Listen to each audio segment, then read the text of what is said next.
et bienvenue dans la chaîne Mathématiques Sciences. Aujourd'hui, je prends et expliquer une nouvelle vidéo, qui est une vidéo tout simplement en physique-chimie, sur le thème numéro 1, constitution et transformation de la matière.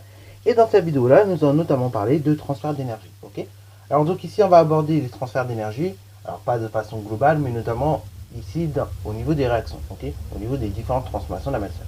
Alors donc, de façon générale, quand vous allez avoir une transformation de la matière, que ce soit une réaction physique, une réaction chimique ou encore une réaction nucléaire, et bien toutes ces réactions-là que je viens de citer vont tout simplement, en général, s'accompagner d'un transfert d'énergie. Ok. Et justement, on va se retrouver dans deux cas.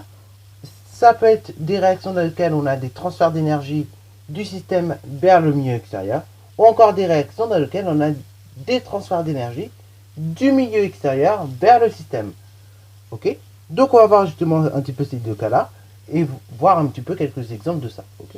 Alors donc on va commencer par un premier cas, justement des réactions qui vont notamment avoir besoin de l'énergie du milieu extérieur vers le système. Ok. Alors donc vous allez avoir certaines réactions qui vont nécessiter de l'énergie du milieu extérieur, c'est-à-dire qu'il va y avoir un transfert d'énergie du milieu extérieur vers tout simplement le système. Ok. Voilà, voilà. Et donc ce genre de réaction-là, on appelle ça des réactions endothermiques. Ce sont des réactions pour lesquelles on a un transfert d'énergie du milieu extérieur vers le système. Ok. Autrement dit, donc le système, pour réaliser la réaction en question, il aura tout simplement besoin de l'énergie du milieu extérieur. Ok. Voilà, voilà. Alors donc, prenons un exemple de réaction endothermique. Et bien, par exemple, vous avez la vaporisation de l'eau. Ok. La vaporisation de l'eau, pour s'effectuer, et ben, vous allez avoir tout simplement besoin d'énergie du milieu extérieur, ok, notamment donc ici de la chaleur. Bah, c'est très simple. En fait, ce qui va se passer, c'est que vous allez mettre de l'eau, par exemple dans une bouilloire ou dans une casserole. Ensuite, on va tout simplement allumer la plaque ou allumer la bouilloire.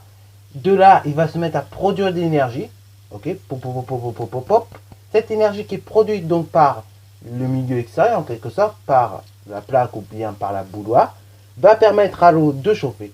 Et ainsi, donc, ça va permettre à l'eau de réaliser sa réaction de vaporisation. Ok, voilà, voilà. Et on a le même phénomène pour une casserole lorsqu'on fait chauffer de l'eau et que par exemple ça bout dans ce cas-là.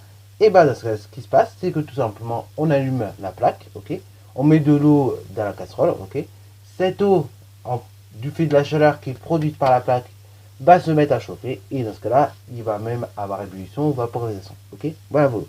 Alors donc ça c'est pour des exemples de réactions endothermiques, mais également il peut y avoir un deuxième type de réaction, c'est-à-dire des réactions au contraire qui vont libérer de l'énergie. Ainsi donc on a un transfert d'énergie du système vers le milieu extérieur. Ok. Ce genre de réaction, on va appeler ça des réactions exothermiques. Ok. Voilà, voilà. Alors des réactions exothermiques, ça porte bien son nom. Exo, c'est tout simplement en dehors d'eux. Ok. Voilà, voilà.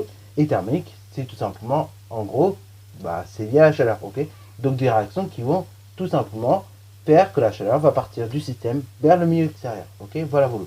Donc ça c'est ce qu'on appelle des réactions exothermiques. Et comme exemple de réaction exothermique, tout bêtement, on a le soleil. Ok, voilà, voilà. Le soleil, et par exemple, lui il va avoir des réactions nucléaires, notamment des réactions de fusion de noyaux d'atomes. On en reparlera dans la vidéo sur les réactions nucléaires. Et donc ces réactions thermonucléaires, donc qui vont avoir dans le soleil, ok, donc plus précisément des réactions de fusion entre noyaux d'atomes, ça va produire une quantité phénoménale d'énergie, ok, et cette quantité phénoménale d'énergie, elle va être exprimée sous forme de chaleur, et cette chaleur après va être dispersée dans l'espace, ok, voilà, voilà. Et ça va faire que même nous là, à 150 millions de kilomètres du soleil, on va ressentir tout simplement la chaleur du soleil. Également un second exemple de réaction exothermique, vous avez tout simplement les combustions. Les combustions, c'est également des réactions exothermiques. Pourquoi? Par exemple, si vous allez pour réaliser ce genre de réaction, donc une combustion, on va prendre par exemple du bois, on va le brûler, ok.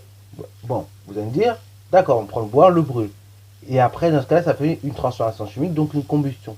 Et en fait, le bois, une fois qu'il sera brûlé, ok, ou une fois qu'il commencera à brûler, ça va commencer à créer de la chaleur. Et donc c'est pour cela qu'on va pouvoir se chauffer avec du bois, ok. Voilà, voilà. Parce qu'en fait, l'énergie contenue dans le système, en présence de chaleur, va tout simplement se disperser dans le milieu extérieur, ok. Et ça va apporter de l'énergie au milieu extérieur. On aura transmission de l'énergie contenue dans le bois vers le milieu extérieur en quelque sorte, ok. C'est pour ça que quand vous voyez les candidats à Koh-Lanta, et bah ils arrivent quand même à se chauffer, même avec du bois, ok? Parce qu'en fait, il y a une transmission de l'énergie contenue dans le bois, en quelque sorte, vers l'extérieur, ok? Voilà, voilà. Sur ce, c'est la fin de cette vidéo.